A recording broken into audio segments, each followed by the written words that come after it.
Okay, now my Quran says, what is the shape of the earth? He says spherical. How did you come to know? When someone traveled around the earth in the 16th century. How many years back? 400 years back. Quran says in Surah Naziyah chapter 17 verse number 30, Wal arda ba'da zalika dahaha, and thereafter we have made the earth egg-shaped. And there are various other verses in the Quran that proving the earth is spherical. Rather it speaks it is geospherical, shape of the egg of an ostrich. Dahaha. And we know the egg of an ostrich is not like a round ball, it is flattened from the pole. The exact shape of the earth. Who could have mentioned this? Fluke, don't argue. I'll ask him, the light of the moon, is it its own light or reflected light? He will say, it's not its own light, reflected light. When do you come to know? He'll tell yesterday.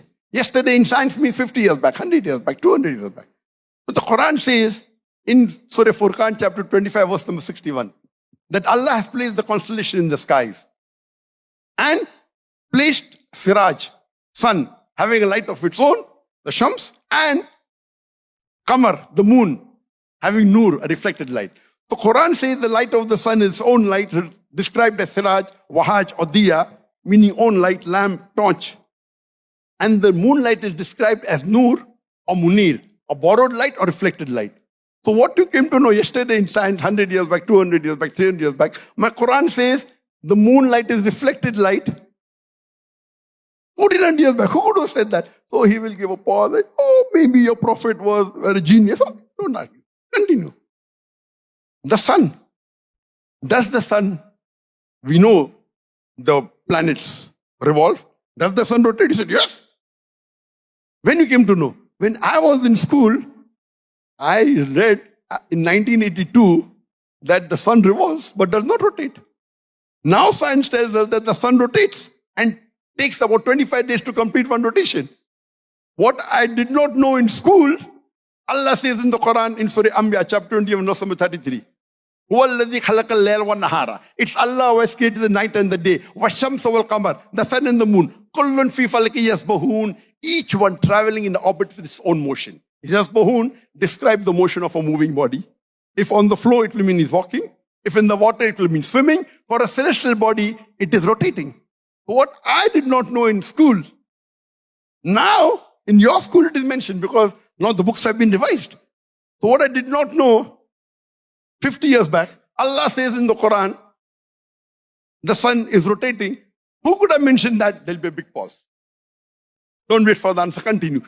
Quran is not a book of science, S-C-I-E-N-C-E. It's a book of science, S-I-G-N-S, ayats. There are more than 6,000 ayats, signs in the Quran, out of which more than 1,000 speak about science. After every, I just gave you an example of 3 for you can hear my talk on Quran Modern Science. I gave it last year in the Perlis Convention. After every sign, who could have mentioned this? And I can go on and on. The universe is expanding in Surah Dariyat, chapter 50 verse 47. It talks about physics, atom, zarra. The zarra is not the smallest thing, which we did not know until recently. In Surah Yunus, chapter 10, verse 61. It talks about biology, that from every water, every living creature is made from water. That is chapter number 21, verse number 30. وَجَعَلْنَا مِنَ الْمَاءِ كُلَّ شَيْءٍ أَفَلَا يُؤْمِنُونَ? We have created every living thing from water. Will you not then believe? Today science tells us every animal is made from water. Surah Nur, chapter 24, verse 45. Every human being is made from water. Surah Furqan, chapter 25, verse 54. And it talks about zoology. Animals live in communities. Surah Anam, chapter 6, verse 38. It talks about in the honey, the healing for humankind. That the bees, they have a special methodology of communication. In Surah Nahl, chapter 16, verse number 68, 69. That in the belly of the bees, there is a drink of varying colors in which there is healing for humankind. That honey has healing powers. In Surah Nahl, chapter 16, verse 69. Who could have mentioned this? We did not know that honey had healing powers. Hadith says that. Talk about zoology. Talk about embryology, alaka. Talk about, go on and on. Who could have mentioned this? The answer which the atheists gave first. The creator. The producer. the maker, the inventor, this creator, this producer, this inventor, we Muslims call as Allah. So with hardcore science, we are proving logically the existence of Allah subhanahu wa ta'ala. There are various ways. I will ask the atheist, you say there is no God? What is the definition of God? It's a logical point. When I say there is no God, I should know the definition of God. If I say, this is not a pen, I may not know what is this, but I should know the definition of pen. If I don't know the definition of pen, I cannot say this is not a pen. So if you are telling there is no God, can you define me what is God? So the moment atheist says there is no God, what is? Oh, God who can die. Even I don't believe in such a God. God who requires to eat food. Even I don't believe in such a God. So what is the definition of God? If you deny something, so in argument you should use logic, very important. Yes, you read the book of Dawkins.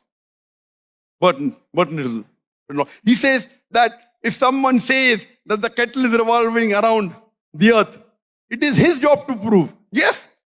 But for you to say kettle doesn't revolve, you should know the definition of kettle. I agree with you.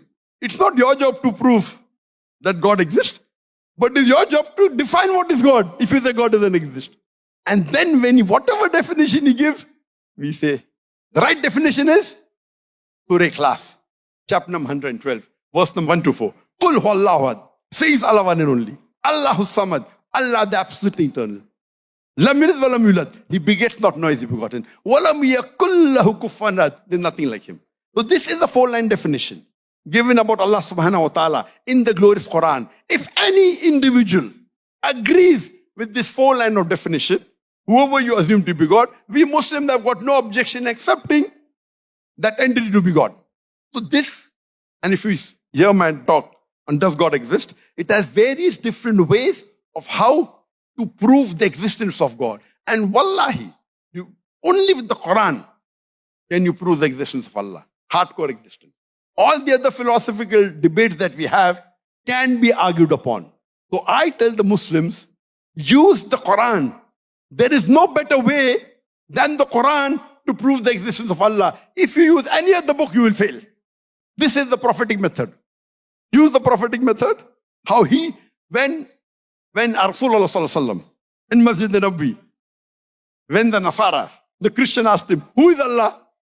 A prophet was shocked. Not that I didn't know. How can you define Allah? It will take us. The Wahi is revealed. Kul huwallahu ahad. Says Allah one and only. Allahu samad. Allah, the absolute eternal. Lam yalid wa lam yulad. He begets not, nor is begotten. Wa lam yakul lahu kufuwan ahad. And there's nothing like it.